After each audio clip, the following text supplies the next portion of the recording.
So we were ready for the last lesson in chapter 1, and this is absolute value equations and inequalities. So we're going to solve absolute value equations and inequalities. We're going to use them in real life problems. What do you know about absolute value? Cooper. It's the distance a number is from zero. It's right. Absolute value is a measure of distance. How far away from zero is that number? So, for instance, the number 3. Let me get to the number 3. I thought I had clicked the pen. There we go. The number 3, if we were to put that on a number line, the number 3 is there, and we're measuring the distance from 0. There's 0, so this distance right here is 3 units. So if we have a negative 3 back here, that measurement is still 3. Why do we always give absolute value, and we use these brackets like the absolute value of negative 3? Why do we always say that the absolute value needs to be a positive number? Because you can't have a negative number away from Right. something. We don't. Go ahead. Like it like.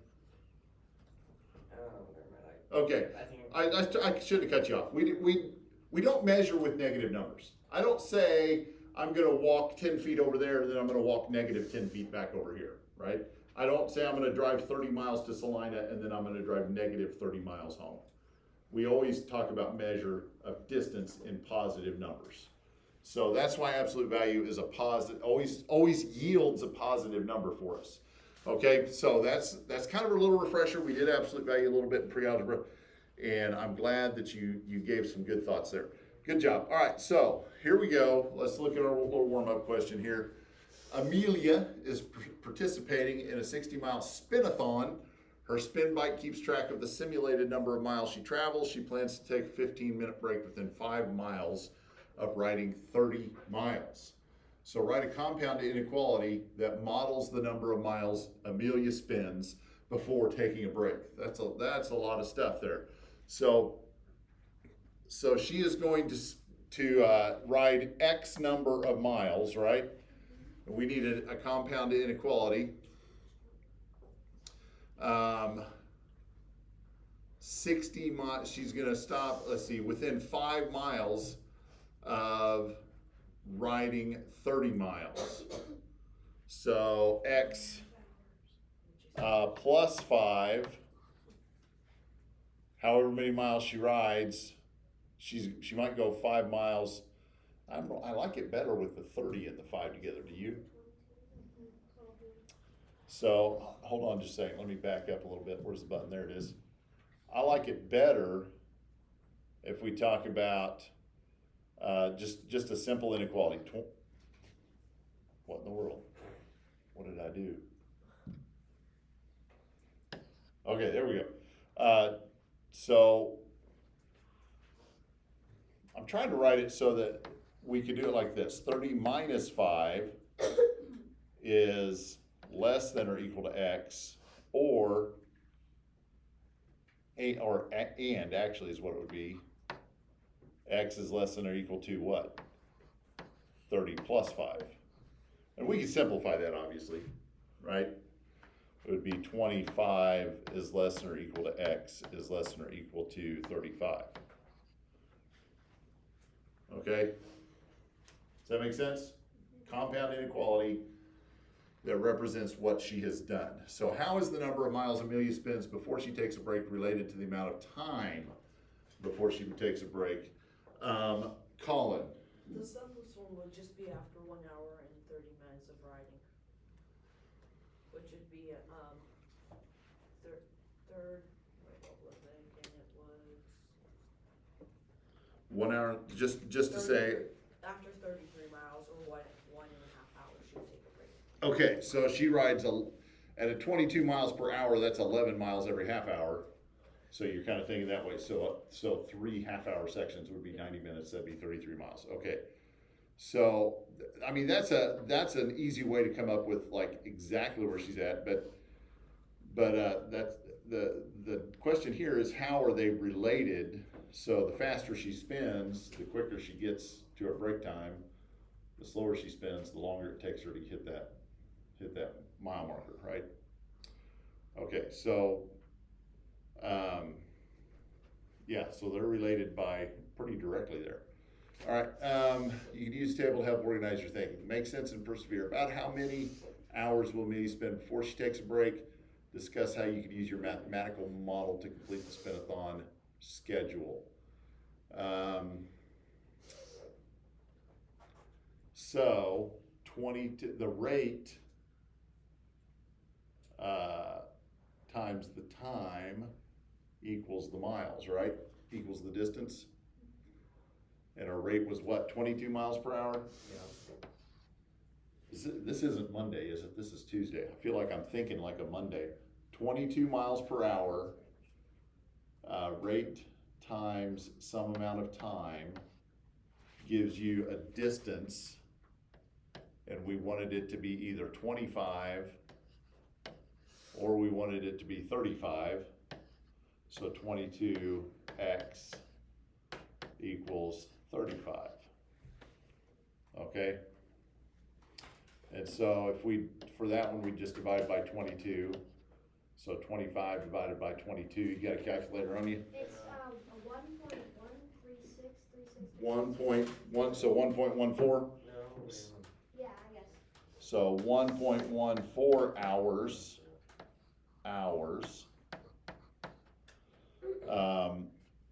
at the small end, and up to, when we divide this one by 22, what do we get? 35 divided by 22.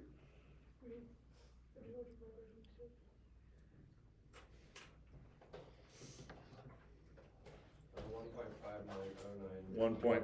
And then 09 repeating. Okay, so 1.59 hours.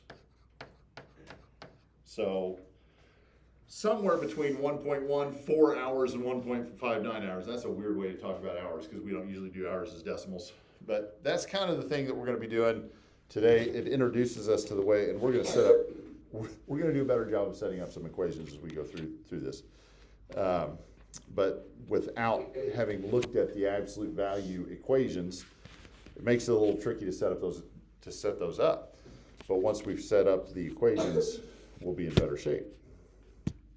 All right, here we go. Let's talk about how to solve an absolute value equation. Okay, so the first thing that you want to do when you have an absolute value equation is you want to isolate the absolute value expression.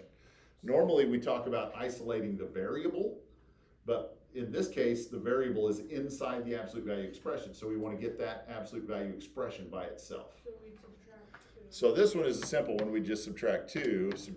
So now 5 equals the absolute value of x.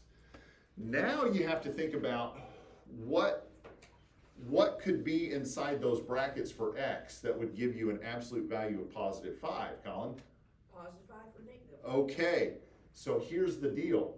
We have to account for the negative absolute values, or the negative values that can give us a positive absolute value.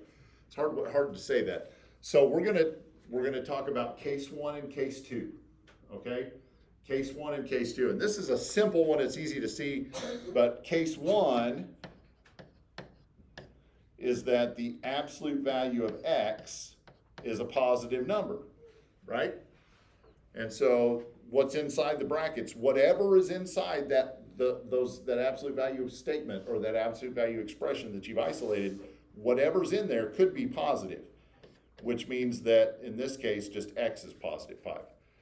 Or we need to account for case 2, whatever it is that's inside those brackets could end up being negative. Whoops. And you should never write it like this. We'll talk about why in just a minute. I should just write it this way.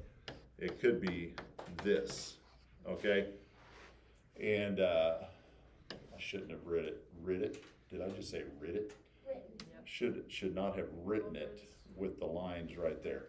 Okay, so, this is one of those cases where the simplest way of looking at it with just a single digit actually makes it a little bit harder to see the two different cases. We'll see it more clearly, I think, as we move forward. But you're gonna have a case 1 and a case 2. You've gotta solve the equation 2 times in order to find both values of x. When all you have inside the absolute value brackets is one variable, then it's pretty simple. Before you had written, I'd written it as x equals positive or negative 5, like Okay. if you were doing, Uh-huh. a square root, like the square root of 9 is positive or negative 3. All right, as like a set, did you write it in set notation? No, I did x equals positive or positive, Positive 5 or negative 5?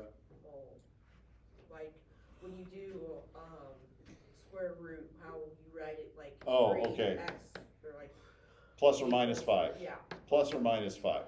that's how I. Okay, that works this time. It's not always gonna work, Okay. okay? Because it's not always gonna be the same number. Sometimes it's gonna be like a positive 5 and a negative 7, or something like that, okay? So, as we'll see here as we move forward. So, that notation worked on this one. Okay, so now, our first step is always to isolate the absolute value expression. The absolute value expression here is isolated. It's already by itself, so I can go jump straight to case 1 and case 2. I can do case 1 is 2x minus 3 equals positive 1. Okay? So whatever is inside my absolute values could be a positive 1. And then just solve it. Plus 3, 2x equals 4. So x equals 2. Okay, or we could have 2x, 2x minus 3 equals what? What's case 2? Negative 1. It's possible that whatever happens inside these brackets comes out to be a negative 1, and then at the end, when I take the absolute value of negative 1, it comes out to be positive 1. So it could be a negative 1. So add 3, 2x equals 2, so x equals 1. Okay, so my two answers then would be x equals 1, 2. If we write it in set notation. And I'm not sure that it's always gonna, in your assignment, I'm not sure if it's gonna put it in set notation or not, now that I think about it. Set notation works, but those are the two possible solutions for x. Okay, feeling all right so far? Yeah. Not too bad. All right, so what about this? What do I need to do first? Distribute? Not distribute. Divide by. Subtract 8. Subtract 8 first. First one. So 3x, nope, not distribute. I started to distribute. 3x plus 3 times the absolute value of x plus 6 equals negative 3. Then what? You divide by 3. But because it's outside. Divide by 3 because we want to isolate the absolute value expression.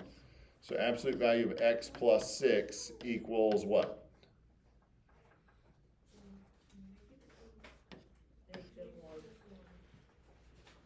What do you think about that? Maybe? Then we do it like that, and then also flip it to a positive. Don't we? There's a problem here. How, absolute value is a measure of what? Just How far it is A from distance, and what do we never use with distance? negative. Negatives.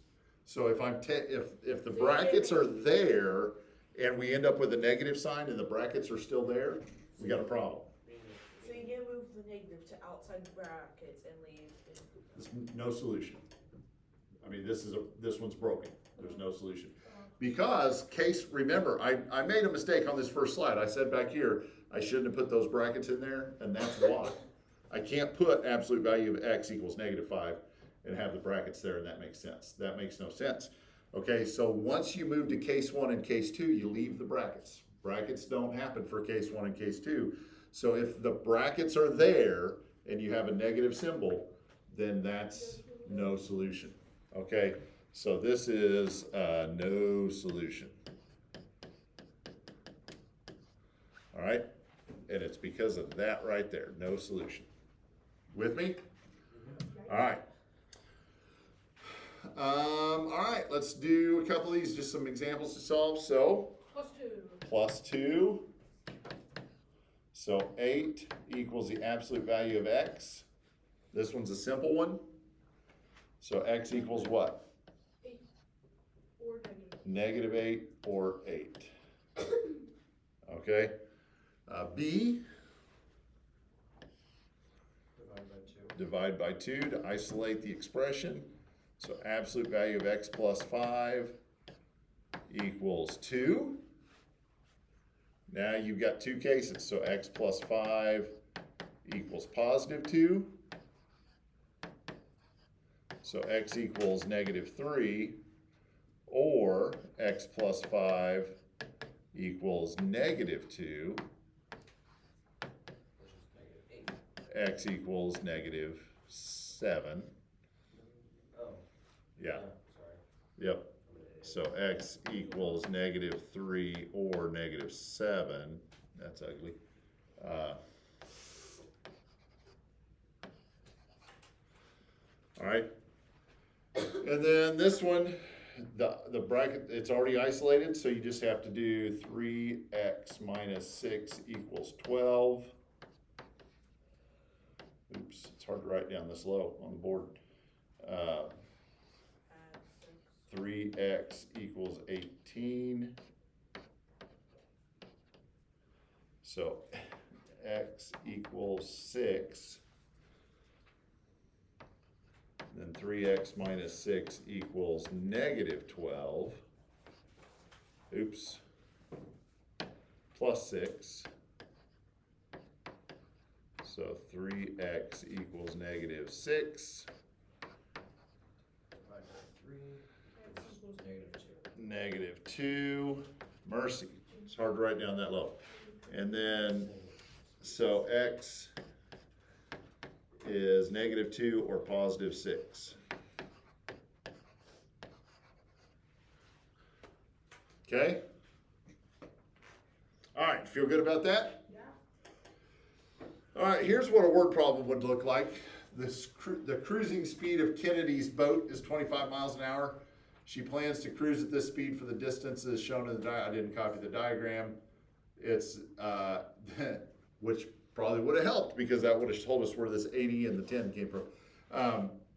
So I couldn't fit it all on page, sorry. So what equation models the number of hours x at Kennedy will travel? Well, here's the equation. I like this one because they set the equation up for us. And so she knows the distance she needs to go is about 80 miles, but then it's either 10 miles less than that or 10 miles greater than that. So she's gonna go plus or minus 10 miles of 80 miles. So this is the rate she travels, 25 miles per hour for how many hours she travels.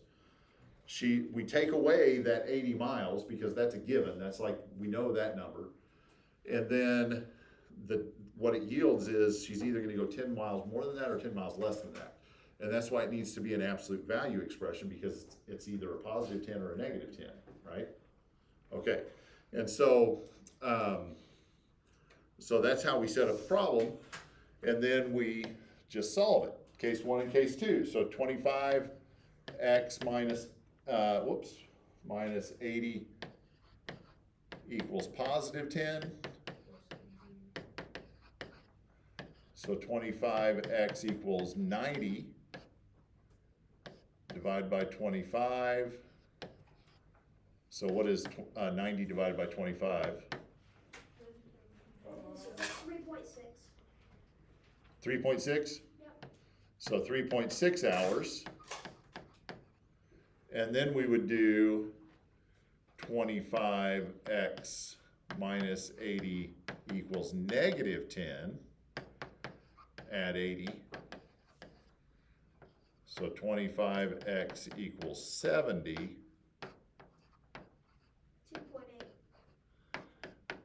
2.8 hours. Okay, so she's gonna be driving her boat somewhere between 2.8 and 3.6 hours.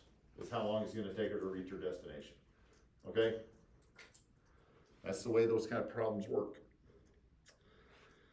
So that's a good example for when you have to set up some equations on your assignment, right? keep that one close. Okay, what about an absolute value inequality? We need to be able to graph, to solve and graph those. So what does this change? Not everything. Now it's an exact point instead of a line between.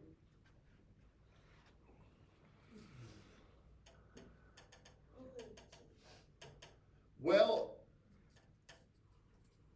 interesting you said that, because we're thinking, even with this one, we think of that, it's like there's a range of time, right? But this one, with inequalities, we always think of those as being a range. It's like it's not one number that's my answer. It's could be a bunch of different numbers that are my answer. So this is still going to give us a range of what we can look at. Because if you think about this, if we did this, absolute value of x equals 3, then that means x is either -3 or +3, right? And so if I'm going to graph that on a number line, there's 0, there's +3, and there's -3. I've only got two choices of what my answer are. It's either -3 or it's +3. It can't be anything in between. It can't be anything outside that. Does that make sense? Okay, so if I have this where it's less than, that's going to give us a range where it's either going to be inside or it's going to be outside. Cooper. Isn't it just infinite solutions? It is not infinite solutions, and that's not a bad thought. I understand what you're saying. Let's just solve it and see. Okay, so we have to do the same thing. Absolute value could give us a positive number, could give us a negative number.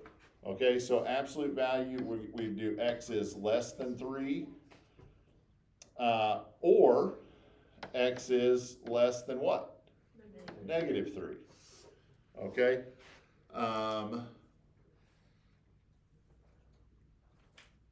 I've done something wrong. Pause for a second. I can't pause the video. Gotta check the book. I've flubbed it somewhere, because that's not the answer I was expecting.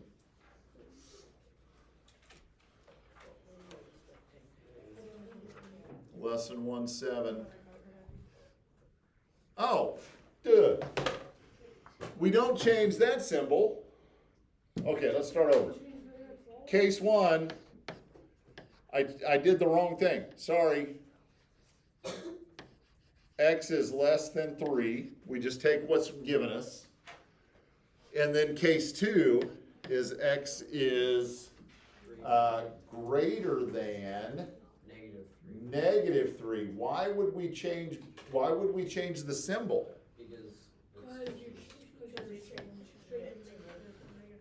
Because remember what negative symbols do with inequalities, right? When you make things negative, it flips the whole thing. And so when you have this scenario, when you have the absolute value and you end up with this, it's going to give you this scenario, and then we can graph it. So here's 0, here's 3, here's -3. Okay, so x is less than 3, and x is greater than -3. So what kind of inequality is that?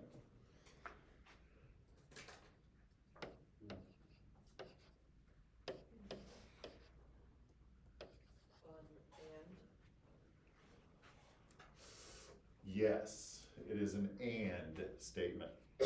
Okay, so these type of inequalities, absolute value inequalities, are going to yield and statements. Okay, how would I change it to an or statement? I'm glad you asked. What's different about this one?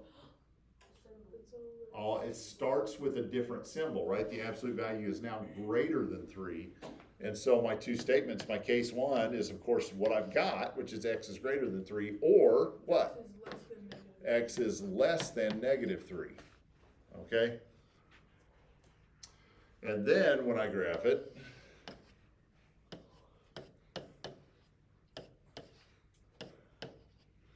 x is greater than 3, 4, x is less than -3.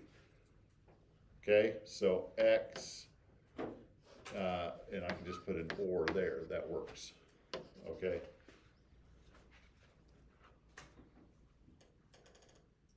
And so you can kind of predict, I mean, you should be able to predict what type of compound inequality you're gonna end up with based on how it's written from the very beginning, right? When you have the greater than symbol, it's gonna be an or. When you have the less than symbol, it's gonna be an and. Whew, okay, another one I didn't put the picture on, but I think we can still do it without the picture maybe. Members of the debate team are traveling to a tournament where they will stay in a hotel for 4 nights. The cost of each member must be within $20 of 175. Which of the hotels shown can they consider? So it actually has some choices, but we'll just find out kind of what the equation looks like. So 4 nights, so 4 times whatever the cost is per night, minus the $175, because we know that number is okay to spend, right? That's our absolute value part, and then it needs to be less than or equal to 20. Because whatever I spend here can be less than, it's okay to spend less money than that, but I don't wanna spend more than $20 that much. All right, so now I just do case 1 and case 2. 4x minus 175 less than or equal to 20.